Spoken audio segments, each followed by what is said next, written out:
আমার অনেক বন্ধুই আছে যারা আমাকে জিজ্ঞেস করে যে মন শান্ত রাখার উপায় কী বা মনকে স্থির করার উপায় কী।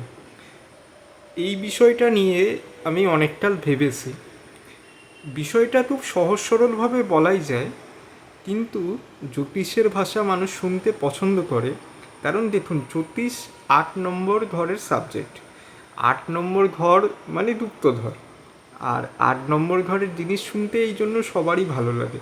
সেটা যে কোনো হোক, সেটা সেটস হোক, সেটা ডেট হোক, সেটা অ্যাস্ট্রোলজি হোক, সেটা তন্ত্র হোক, যে কোনো সাবজেক্ট হোক। তো আমি জ্যোতিষের ভাষায় জিনিসটাতে বলবো। জিনিসটা সহজ সরলভাবেও বলা সম্ভব, এমন না যে সহজ সরলভাবে বলা যাবে না, কিন্তু আমি একটু জ্যোতিষের ভাষায় বলি। দেখুন, মন শান্ত কোথায় হয় সেটা বুঝতে গেলে আমাদের আগে চাঁদকে বুঝতে হবে। চাঁদ আমাদের মনকে রিপ্রেজেন্ট করছে। এবার কালপুরুষ কুণ্ডলী হিসাবে আপনারা যদি লক্ষ্য করেন, চাঁদ হচ্ছে 2 নম্বর ঘরে দিয়ে উচ্চ হচ্ছে। আর 2 নম্বর ঘরে কোন রাশি থাকছে? বৃষভ রাশি, যার মালিক শুক্র। এবার 2 নম্বর ঘর বা বৃষভ রাশির কাজটা অ্যাকচুয়ালি কি আমাদের সেটা বুঝতে হবে। কোনো জিনিসকে জড়তরা।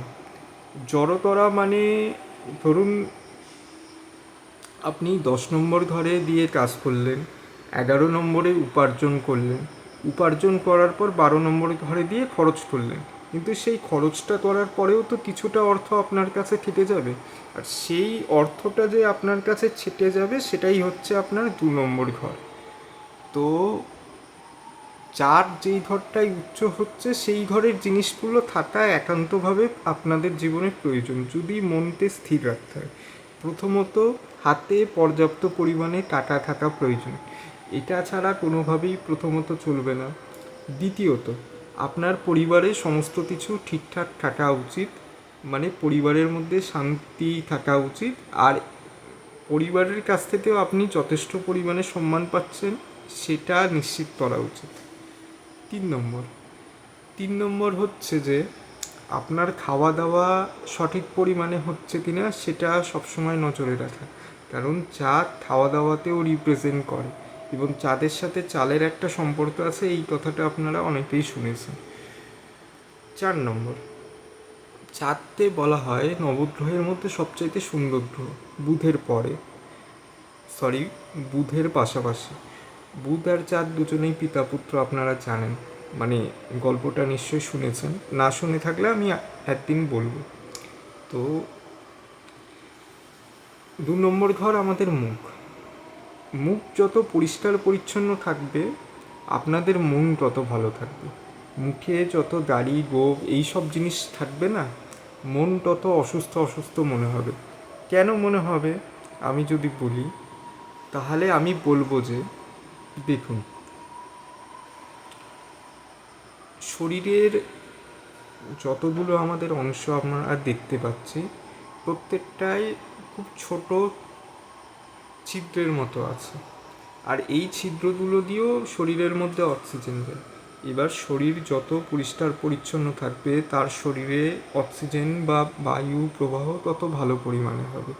আর এটা যত ভালো পরিমাণে হবে তার শরীরে সার্কুলেশন সিস্টেম ভালো হবে, তার ব্রিদিং ভালো হবে, তার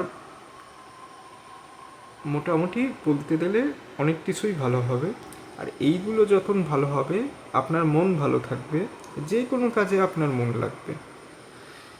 তাই চাঁদে কোথায় উচ্চ হচ্ছে সেইটা আপনাদের দিয়ে বুঝতে হবে। তাহলেই আপনারা বুঝতে পারবেন যে মনকে কীভাবে স্থির রাখা যায়। আমরা পরিস্থিতি অনুযায়ী বিভিন্ন মানুষ বিভিন্ন রাশিতে জন্মেছে। কেউ বৃষভ রাশিতে জন্মেছে, কেউ কুম্ভতে জন্মেছে, কেউ বৃশ্চিতে জন্মেছে, কিন্তু ফান্ডামেন্টালি সবার ক্ষেত্রেই একটা প্রসিডিওর, মন যদি শান্ত রাখতে হয় টাকার প্রয়োজন, পরিবারের মধ্যে স্থিরতা প্রয়োজন, আপনার পরিষ্কার পরিচ্ছন্ন থাকা অত্যন্ত প্রয়োজন, ভালো জামা কাপড় পরা প্রয়োজন, ভালো খাওয়া দাওয়া প্রয়োজন। আর আপনি আপনার আশেপাশে কী ধরনের লোকজনের সাথে মিশছেন সেটা খেয়াল রাখা প্রয়োজন। কারণ মুখের মধ্যে শুধু খাবার খাওয়ার জন্য মুখবিবরটাই থাকে না, সেই সাথে নাক থাকছে। নাকের বিষয়টা তো আমি আপনাদের বলেই দিলাম, অক্সিজেন নেওয়ার বিষয়টা। চোখ থাকছে, কানও থাকছে। আপনি আপনার আশেপাশে যেই ধরনের মানুষের সাথে মিশবেন বা যেই ধরনের কথা শুনবেন, আপনার ব্রেনও সেই জিনিসটাতে অ্যানালাইজ করে আপনাকে সেই রকম পরিস্থিতির মধ্যে ফেলবে। আপনি যত উঁচু দরের মানুষের সাথে থাকবেন, আপনার মানসিকতা তত ভালো হবে। আপনি একটা বাউন্ডুলে ছেলেকে যদি 5-6 জন আইপিএস অফিসারের সাথে 1 বছরের মধ্যে টানা রেখে দেন, আপনি দেখতে পাবেন যে সেই ছেলেটার মানসিকতা কতটা পাল্টেছে। হয়তো সে আইএস হতে পারবে না, কিন্তু সে আইএস না হতে পারলেও সে সমাজে এমন একটা জায়গা অবধি যাবে যেই জায়গাটা অবধি তার পৌঁছানোর কথা কেউ ভাবতেই পারেনি। সুতরাং আমি যেগুলো বললাম সেইগুলো অত্যন্ত প্রয়োজন মনকে ঠান্ডা রাখার জন্য বা মনকে স্থির রাখার জন্য।